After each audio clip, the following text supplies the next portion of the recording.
So let's start. Welcome everyone. Welcome, audience uh, for today's webinar. I am Ravi Verma, uh, your today's host. Today is the moderator. Welcome to the Joy of Performing webinar titled "Building High-Performing Teams: Practices and Challenges Faced." Due to a medical emergency, moderator Dr. Runa Mitra would not be able to moderate the session today. So I'll be trying to fill her shoes. So let us get started with how the session will fold today. So starting with the setting up the context and introductions, we will move forward to the conversations with our eminent speakers. Then there would be a Q&A session from the audience. And then we'll conclude the session. Just as a basic house rules, you can post your questions in Q&A box, and you can also post them in the chat. As per the time allows, we'll take up the questions, as many questions as possible, and our eminent panelists will be answering them. Let me briefly introduce our eminent speakers today. We have always tried to invite speakers from different industries, so please join me in welcoming our eminent speakers. Manish Katuria, Head Human Resource at Honda Cars Limited. Sonal Kapoor Sinha, Head Human Resource at SME Consumers. Amit Pesha, Deputy General Manager, Talent Management and Total Reward Landers Gear. We are glad to have you all here coming from different industries and different organizations. Thank you for finding time on Saturday morning and joining us for the webinar. Now, why this webinar? What was the need of this webinar? Today, we have gathered to address a common goal shared by leaders, managers, and professionals. That is building high-performing teams. Now, as per the study by HBR, that is Harvard Business Review, low-performing teams are likely to have disengaged employees who are not invested in the company's success, which can impede both business growth and the employee growth also. And while on the other side of the coin, as per the Gallup report, high-performing teams have 21% higher profitability, 17% higher productivity, 10% higher customer satisfaction rates than a low-performing team. Now, that's an interesting conversation, and I believe today it is a need of the hour to have the high-performing teams. So let us understand from our eminent speakers about high-performing team. What does that mean? Okay. So let me start with all the eminent speakers to briefly introduce themselves. And Manish, let us start with you. Please introduce. Please tell us about yourself. Okay. You've already introduced. I'm working in Honda Cars India. I've been into this organization for 10 plus long years. So I've seen the whole sinusoidal wave of uptrend and downtrend, and then sustainability and sustaining the efforts as well. Yes, that long duration do give you all the pros and cons, and understand the performance which you need to build up in the organization. To be very, very brief, I've thanks enough for the organization for helping me out on working on many of the performance management projects. I've implemented pay for performance philosophy in Honda Cars India. Migrated into a different human resource management system altogether, and further align by transforming and evolving into a pay for roles role organization. So all these last 6 and 7 years was a transformative journey, strategically putting all the short-term, mid-term, and long-term goals and aligning all the dots. So yes, working in an organization for a longer duration do help you out in understanding the nitty-gritty with the organization requires some time and the experience. So I'm fortunate enough to riding this boat. Thank you, Manish. Thanks a lot. Sonal, can we have your Sure. background? Absolutely. Thank you for having me here. I currently am a part of the leadership team of SME Consumer. We are together trying to build the two brands, Blue Heaven and Nature's Essence, and trying to get them their right state and equity that they already hold, and sort of grow them to a size and proportion. I'll just sort of, contextualize how I completely resonate with what, the statistics that you just shared. And now when I look back and connect dots, I think I've always been part of, even in large organizations, part of build up teams, whether it was Dabur, there was a path lab that was coming up, Goodyear, there was a plant set up, Metro Cash and Carry, a complete region from zero to 1800 crores by the time I left them. Modern Foods again was a acquisition and sort of again build up to a certain. So I think I can't highlight enough on how different industries, different sets of people, different form of being watched in terms of investment or otherwise, but how people, their ability to drive results just by sheer drive to deliver higher results every day, I think defined where those organizations went. And what time they sort of. I guess I think. I mean, why now? I'm sure it would have been ever. High performing teams are what I guess we strive for every day. Thank you, Sunil. Thank you. Amit, let's hear from you. Thank you, Ravi. Thank you for having me here. Really glad to be part of the chorus. If you talk about me, so I'm, as you have already introduced, I'm heading talent management and total rewards in Landis and Gear, which is a smart metering organization. And I have been with this organization for last 6 years now. In totality, I have been into the HR in fraternity for last 17 years now. So in these last 6 years, I'm not an exception. Everybody has seen those cycles when we are trying to upscale, we are trying to combat with the pandemic. We were trying to downscale and then upscale again, and trying to retain and build high performing teams again. So it has been really, really very, very enriching experience last 6-7 years when I have been with this organization. And uh, now we as an organization and we as an individual all are thinking towards the overall work fabric, not only the performance, how employer relationships are there, and then as Manish was talking about the rewards, how they're being rewarded, not only in cash, not only in kinds, but in overall reward philosophy. So the performance and the reward, it is being relooked at wider level, and I think this is the right time we are having these discussions. Great. Thank you, Manish.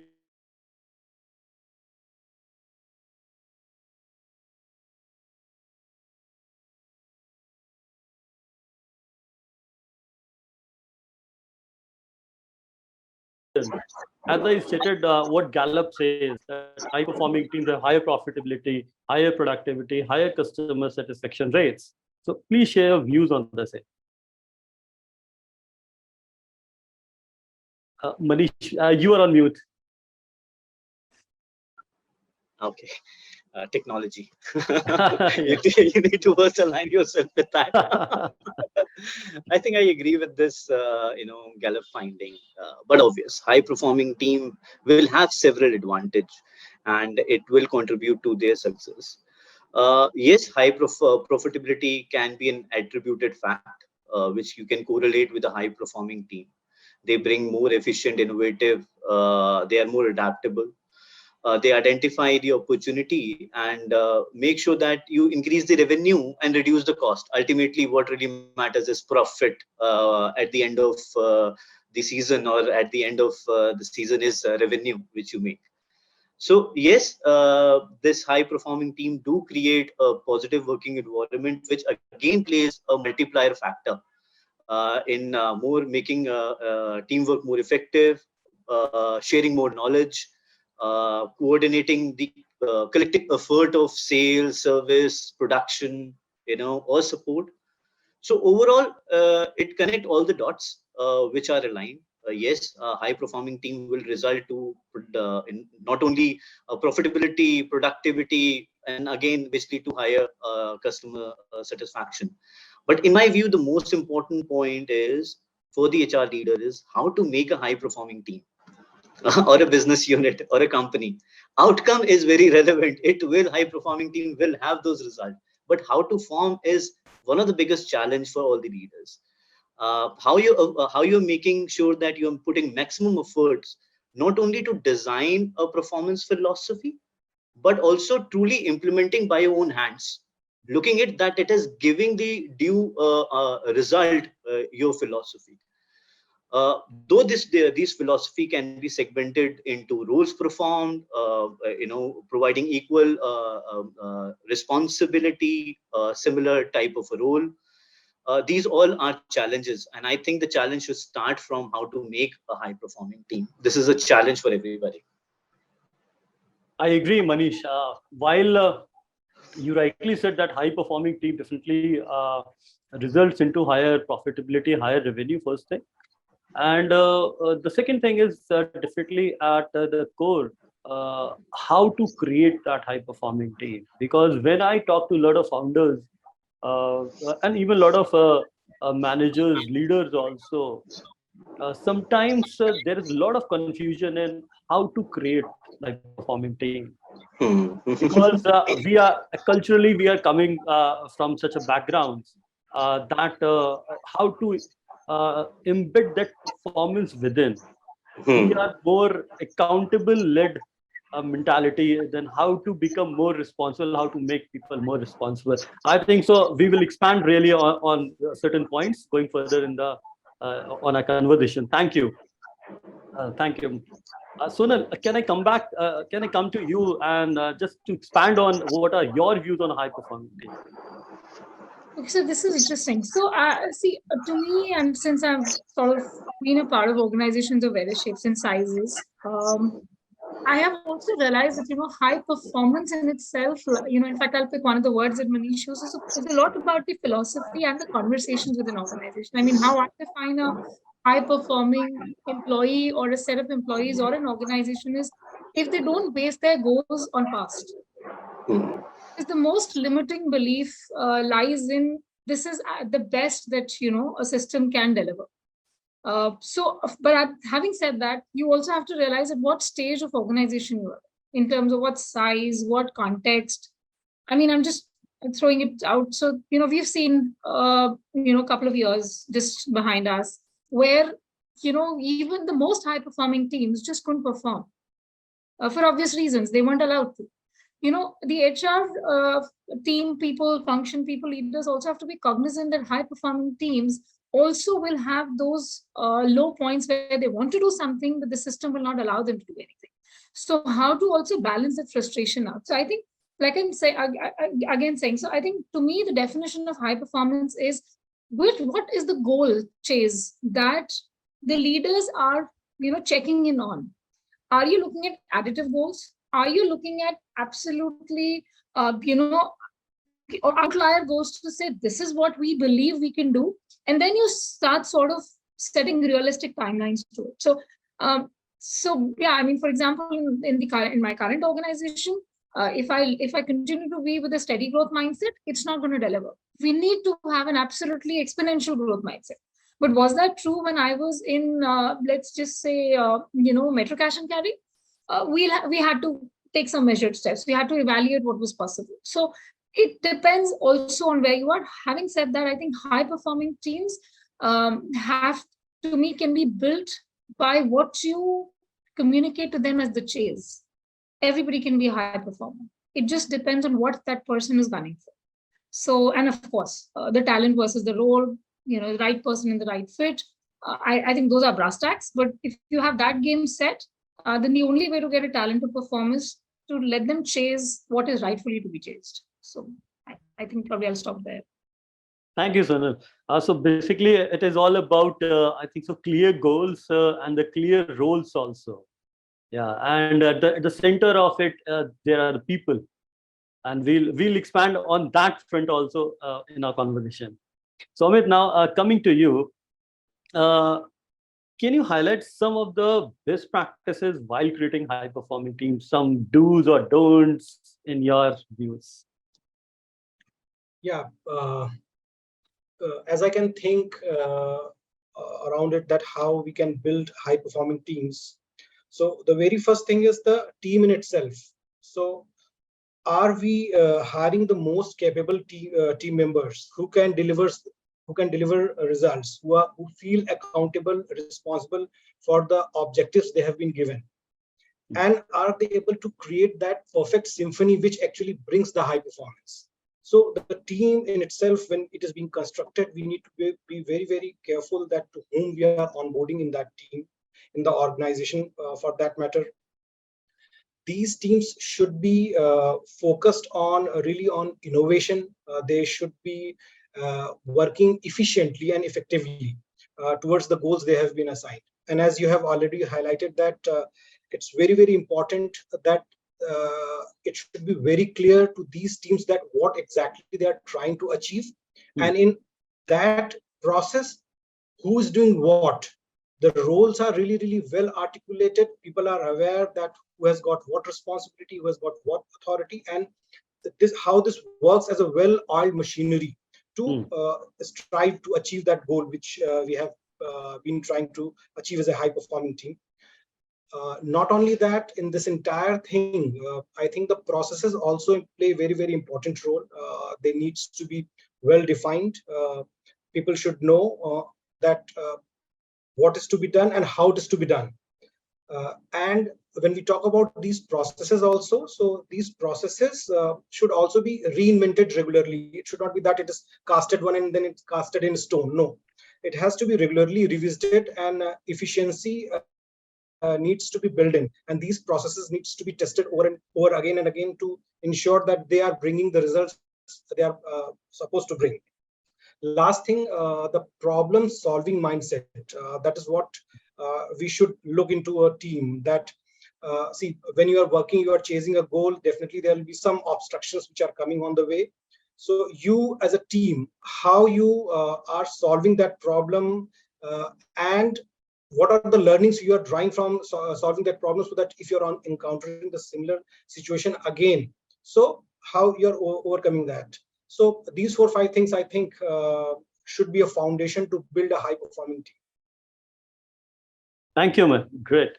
Uh, I think so. You're very right. What clear direction, uh, and also while defining team or picking up individuals, that is also very important. As Sonal said, that clear fit or the right fit is very important, and people also should understand, and the team moreover should understand collaboratively that what are they being given and what they want they have to achieve and in line to the company's objective. Very rightly said. Manish, to what Amit said, okay, uh, clear direction, aligned goals, collaboration, and clear communication. Now, these are few elements of high performing team. Right? Can you share your views? And if you can put up any other element also, please. Manish, you're on mute. Okay, so certainly these 4 factors of clear direction, goals, collaboration, or communication, these are the 4 pillars. But if I want to start up any organization, or any organization which is at the nascent stage or at a mature stage as well, I would really like to add 2 more points toward it. And I've already said in my previous sharing, you need to create a right performance philosophy to start with, to start a discussion. Right. You need to be a just organization who is rightly portraying what type of philosophy you want to drive in the organization, which is fair and transparent to tell. Right? Are you, trying to reward roles? Are you want to reward performance? Are you want to reward the responsibility? What do you want to reward? Right? Sometimes a mix philosophy will go haywire, and ultimately, like HR does, always play the loops. Try to have my shop always open to new things. But first, place the right philosophy. Second thing which I want to add it up, where most of the organizations struggle, including my current organization at certain times, right? You need to create a mechanism to rightly judge what is the right team size, right? How much number of people you require in a particular team, right? It can be objectively through a data driven analysis. The most important factor is not only giving equal opportunity or a higher level target, but also right span of control to the management or to the manager. Sometimes you have 15 odd people, 20 odd people reporting to a manager. How would you just a continuous flow of communication, right? A direction, a goal, or a collaboration, or a clear communication can only work efficiently when you have efficiently created a team, right? What I said, that if you have a great understanding of the business plan, you attach it. That is a clear direction. You have your themes ready. You have your team performance indicators ready. That is clear direction, right? Alignment of goal is top down, bottom down. How much, what efforts you will be making for the company business plan. Collaboration will also play as an important role of changing, exchanging ideas, converting solution into innovative solutions, right? Clear communication can also play an important role, where not only create an open and transparent channel that will ensure a free flow of information to all the team members, where you can have more trust within the within the team, but also feedback need to be also channelized. Sometime open feedback to the whole team just to target two people, but you need to openly set these feedback, those feedback, or sometime closed loop sessions. Can it be documented, right? Yes, it can, but ultimately, combining, I would like to add two more things to it. One is a right performance philosophy, and second is the right mechanism to judge what is the right team to perform, right? Thereafter, everything will be channelized.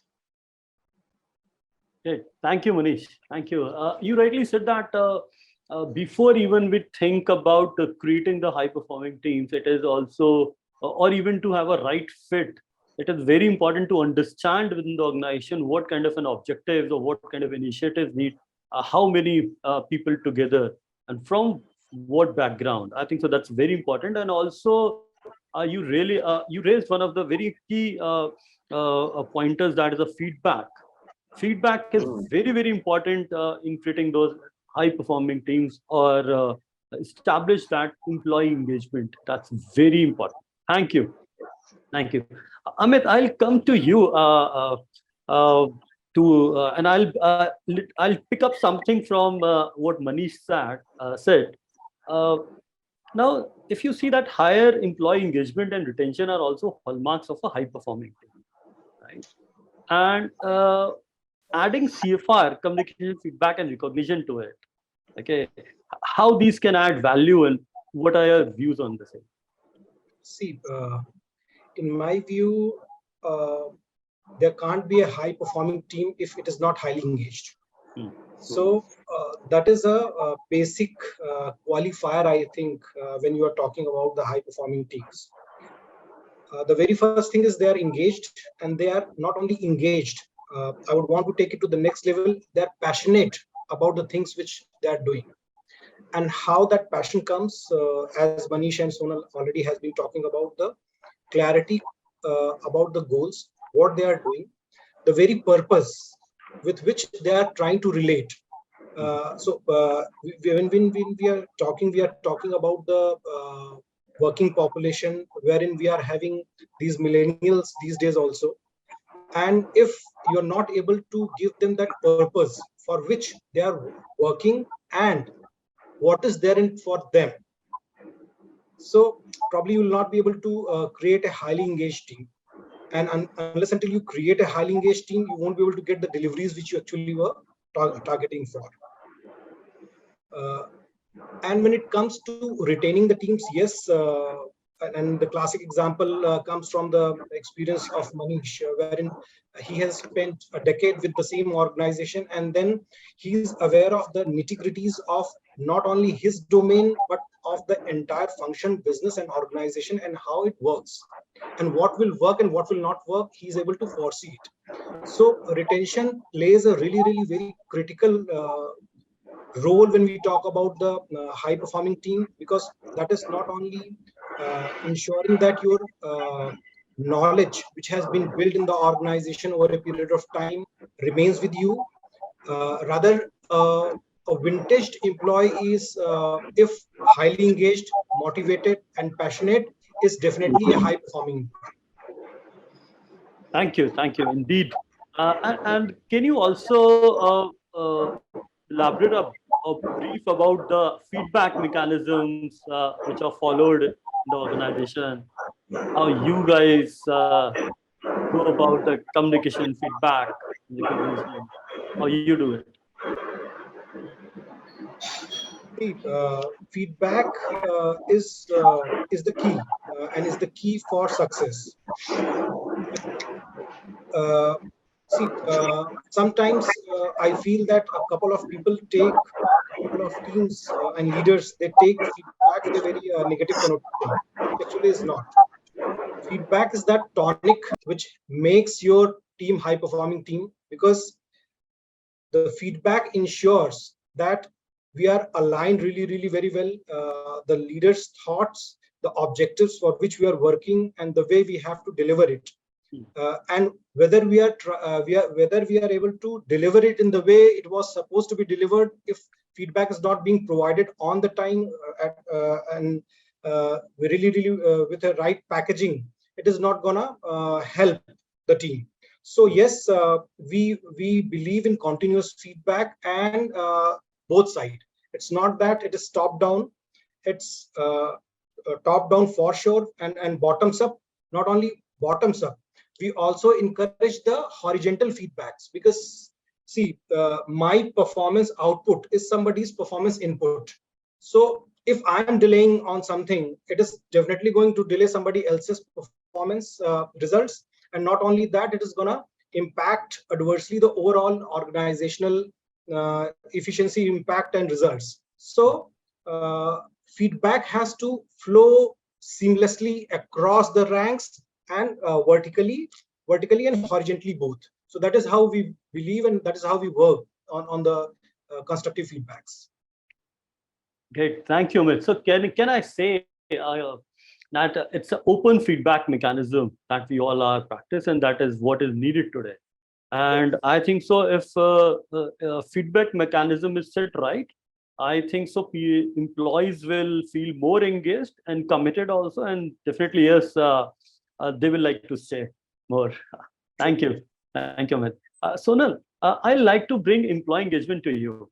See, it plays definitely an important role in driving team and also the business performance. Let us see it with that point of view. Now, how it can be fostered? Please share your thoughts. Absolutely. But before I go there, I can't ignore Rajan sir's questions right there. And I would want to, in fact, I think we, for many decades, have abused this word performance, is why probably we had to create the word value creation.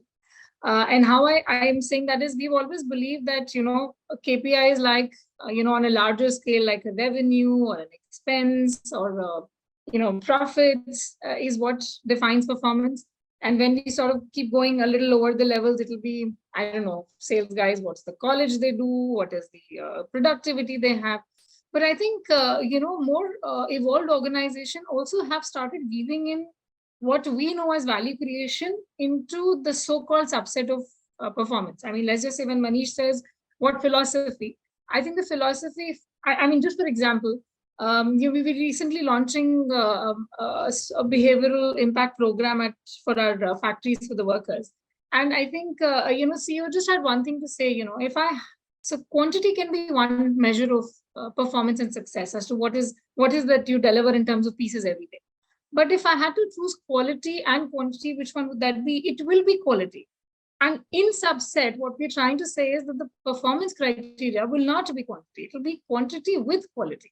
Now, why quality is quintessential? Because the stakeholder, which is consumer, as well as the customer, my trade partner, all of them get impacted with the so-called performance metric that I have set for my people. So I don't think in today's day and world where everything can be a competitive advantage, and not just, in fact, I mean, we keep talking of data, but I'm saying everything can be a competitive advantage depending on what lever are you sort of really playing on. And I think, and baseline value creation for every stakeholder should be the definition of what a high performing, team should deliver. Coming to your question, Ravi, and I hope I look at Avnish's part as I respond to that. I think how to foster engagement. So, one we've obviously said, some sort of a mechanism for conversation dialogue, which is one is feedback, which is one to the employee. I think equally has to be upwards. So when I have looked at engagement in any of the work streams or organizations that I've been a part of, I've looked at it as a multi-lever concept.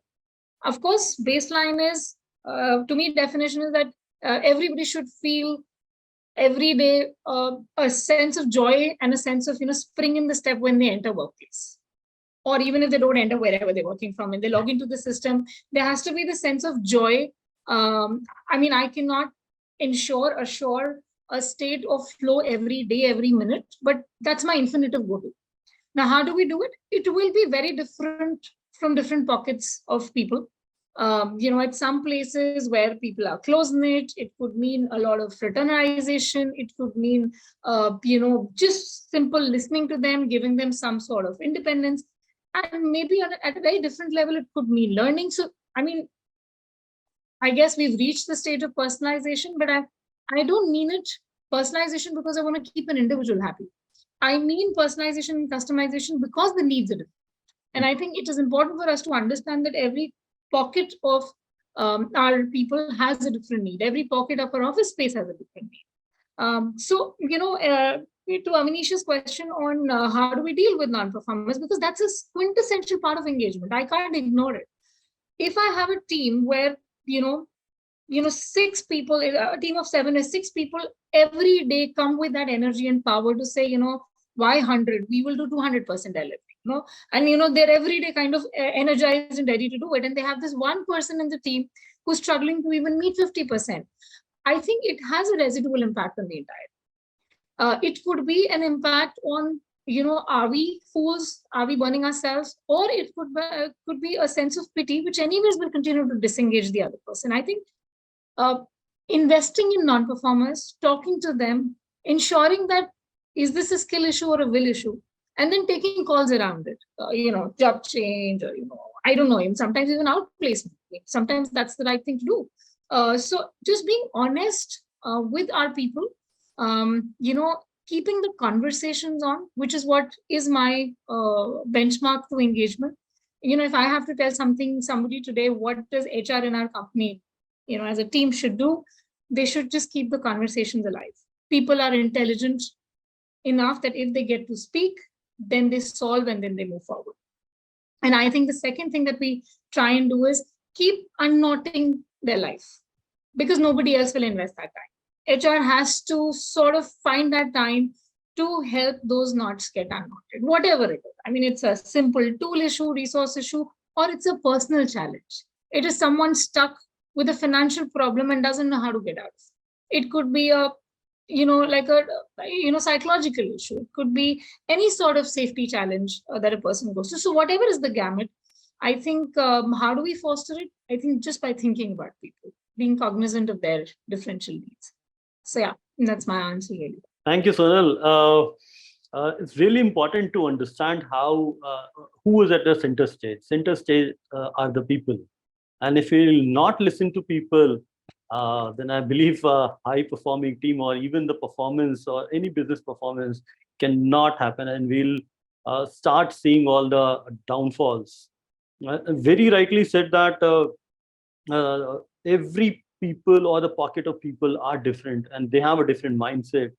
Even before coming or before entrusting them towards any new initiative, we should understand what are they, who are they, and that is how we would be able to define their roles, and also as we said that the right fitment that can also happen. Thank you, Sonal. Also thank you for addressing the questions from Ranjan and Avnish. Ranjan and Avnish will also touch base your question by Manish and Amit in a Q&A session. Sonal, now technology, okay. Uh, Today's initiative cannot be fulfilled without technology. Okay, So technology help us scale, implement, and manage things better. We all know, we all have seen that. Okay. So there are numerous solutions today solving numerous problems. Okay. What is your expectation from a software solution or from a technology with respect to what we are talking today, the shared goals, achieving performance at scale? Okay. So I'm not talking any a particular software solution, but what is expectation from your point of view? I will take you back to a discussion yesterday, but I just have to say this. I think I'm a non-engineer. Paper and pen is also technology. But yeah, I guess digitization, if that's what we're asking for, and the need for digitization, of course, I think that's like, we're probably decades ahead on that answer. But I guess, what are we solving for? We are solving for three things, and I've been sort of saying that over and over again. One, an individual needs to know, what am I supposed to do? Not on an annual basis, but honestly on a daily basis. And we've been on for a long while trying to solve that through a job description format. I think we have now sort of discovered that job description doesn't help define how I live my day. I think, what am I expect, what do I do today, and how does that expect my organization's overall, whatever is the plan. I think that sort of makes me engaged, because then I know every day, even if I sort of, open and check my 3 mails, I'm doing something, right? So I need to know, probably on a daily, weekly, at some sort of basis, what do I do? So that's one. I think so. One, what am I heading for? And what am I supposed to do on a regular basis on that? So that's one. Second, at the same time, we are human beings. We are hungry for validation and feedback. I mean, we do need to know we're doing fine, right? Even when we're home, we sort of keep checking in with our kids or, our parents, everything's okay. Am I doing fine? So I think those sort of check-ins, those sort of feedback loops, being able to also give that feedback to the organization, to my superiors, is also the second bit. And I think the third is an overall understanding of where my organization is going, because there is a deep amount of pride that drives my everyday behavior. I am working, one, for money, but I'm also working for a social standing, and that's true for all of us, right? So I'm saying, if I had, digitization today should be able to solve for that in my performance center. In fact, yesterday, we were discussing for a particular business, we were trying to see if I had to flip our incentive program from a typical KPI model to a commission model. What does it mean? And I realized that there are enough and more players. I was just doing a random research, which is now trying to give you platforms where you could talk of performance goals on a commission basis, looking at various algorithms on what are the levers that insurance is a very, very dense industry. And that's exactly, I think, one of those industries which really use this sort of platform. So, one can take the pick, doing a standard BSc, and going forward with some sort of bi-weekly review or a fortnightly review with the individual, looking at monthly goals, quarterly goals, mid-year reviews. Or today, of course, we know OKRs also stand exactly where they are. So why did the concept of OKR be successful? It has a name today, but what it does is ties my daily work to my monthly work, to my work on a quarter, and which ties to my overall what my business is trying to do. All that I'm kind of batting for is any platform, any technology that lets the person know what they're supposed to be doing. Are they doing it right? And of course, are they adding value to the organization? And yes, in the end, if I get to know what is the daily bonus that I'm earning, I think is a cherry. So yeah, I guess that would be really what I would invest in. Thank you, sir. Thank you. That's it's very important to understand and have that kind of an outlook, because whenever any employee logs in, from top management to the last mile user, they will be very focused if they daily know that what they have to do. Okay, they can plan their day, they can plan their week, and yeah, that's very important. Thank you. So I'll come that to the extension of that question. I like to understand, Manish, very quickly, looking at the time. Okay, when it comes to performance, what would you like to solve with the help of technology?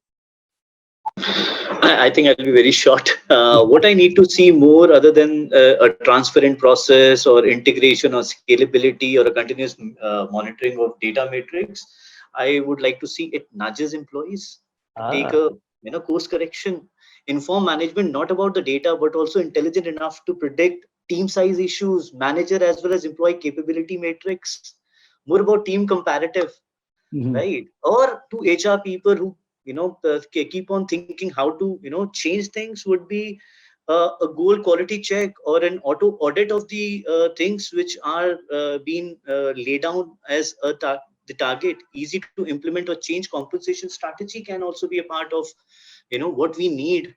And obviously we need to continuously change performance calibrations as well. So is the technology capable enough to shift the goal post at times when it requires, and it is easy to change the goal post. Yeah. Thank you, Manisha. And I think it's very important that the technology should help HR, it should help management, and also help employees to what they want.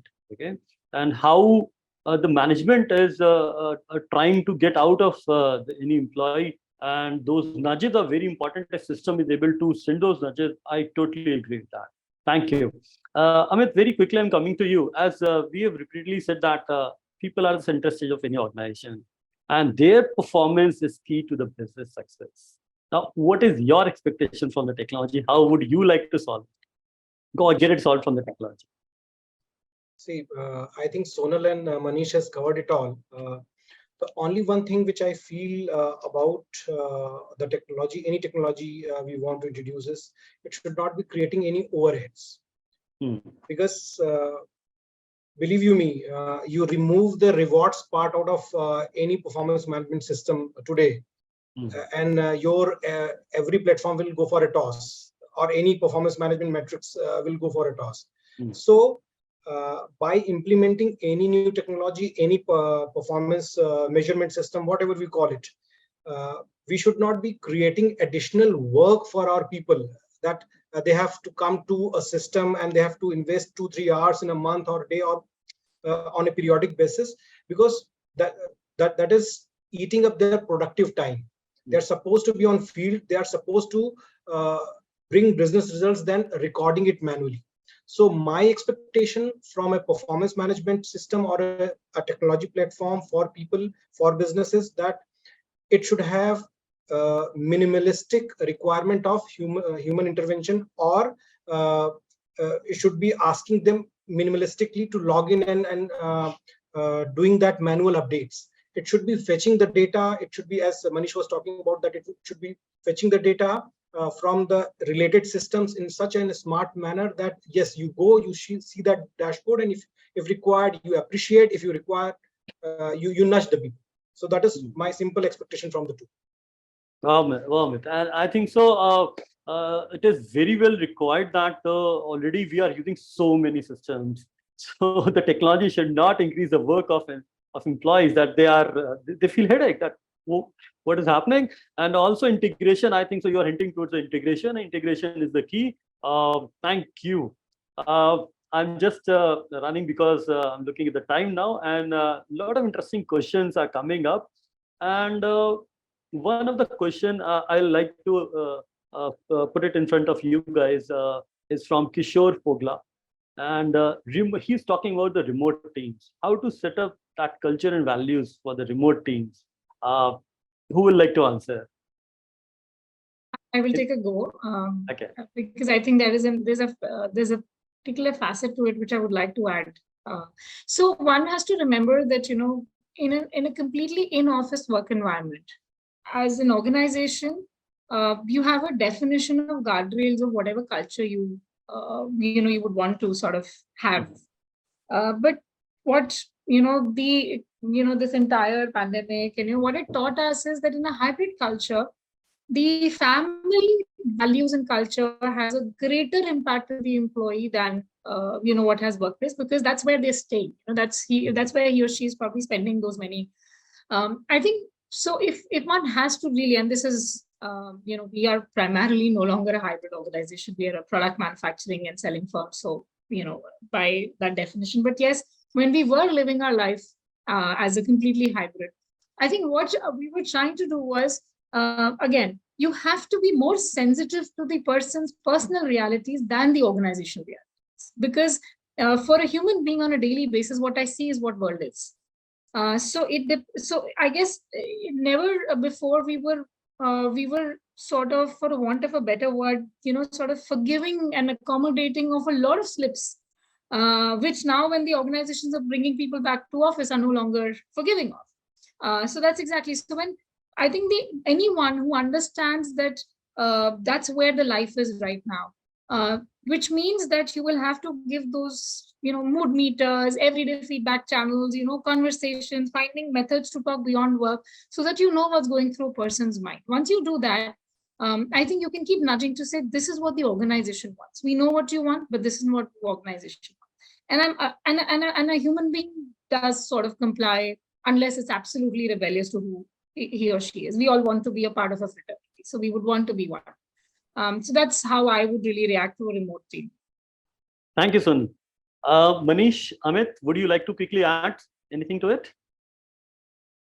So I would like to add, and rather I would like to add the second part of Kishore's question, wherein he's asking that what could be the best way to ensure that the culture is intact, basically. So Kishore, in my view, culture is not a culture committee's or a buddy's responsibility. Culture is it is a macro responsibility of the entire organization, and it starts from the leadership team in itself. So the culture you want to build in the organization, that should be portrayed by the leaders in itself. Unless until they are walking the talk, nobody else is going to do that. So let's take it by a very, very simple example. You as an organization have a culture defined that everything has to be done on time. And the leaders in itself, for that matter, in a remote work setup, they are joining the calls late. Do you think that employees will be following that culture of joining or delivering things on time? So the leaders in itself are the custodians of culture, and they should portray those traits as culture which they want to be inculcated in the larger organization. So that is 2 cents from my side. Thank you, Amit. Looking at the time, Manish, I would quickly like you to address Avnish's question that high performance team cannot function or deliver without high levels of accountability. How do high performance team deal with non-performance or non-performers? I think I agree. It have to be accountability. While you in our culture or in our philosophy, if you call it Honda philosophy, it says that you are free to take initiative, but with initiative come great responsibility, right? And we also have heard for the Superman movie, right? With great responsibility, with great power comes great responsibility. So yes, you have to be accountable by the end of the year or mid of the year, or whenever you are reviewing your target. We do it quarterly. Some companies do it monthly or daily as well, based on the size of the team. But yes, how to deal with the non-performing people is a very difficult task. It is a challenge for many managers. It is okay to say, okay, he's an overhead, let's think about outsourcing him or job rotating him. But you need to understand that while you're picking people, if the capability and skill is a gap, that will create stress. And that creation of stress of not completing the task which has been given by the team manager to me, the stress directly related to non-performing indicators, and it will be a non-performing asset for you. So look out for those gaps first, right? And initial gaps, please address it quickly, because you need to bridge that particular gap. You have to make sure that the conflict and the communication, it is a very important chronology. Communication should be equal to all, because you cannot differentiate between people, and you have to make sure that where is the conflict lying between the team, where is the lack of trust lying between the team, where is the not the knowledge transfer which is not happening, why it is not happening within the team. So if you are connecting all those dots within the team, even if it is the smallest issue, the manager should be a leader, then he need to, in that he need to address all those particular small points, so that certain stress people does not transform into a non-performing assets altogether. So minimize those things. Uh, Thank you, Manish. I think so. Questions are coming up. We've got a question around the scenario about startups where we have seen big time failures happening. The focus generally of the founder is seeing more towards creating just a valuation or investor pressures. Definitely, the pressure is on building high teams as well. This is a concept looks too highly invisible to many. What's the solution here? I think so. What's uh, uh, is being talked is about is high performing team a myth, or how do startups deal with this? Amit, can you quickly address that? See, in my view, Ashish, a startup is supposed to be a high performing team. Otherwise, it can't sustain.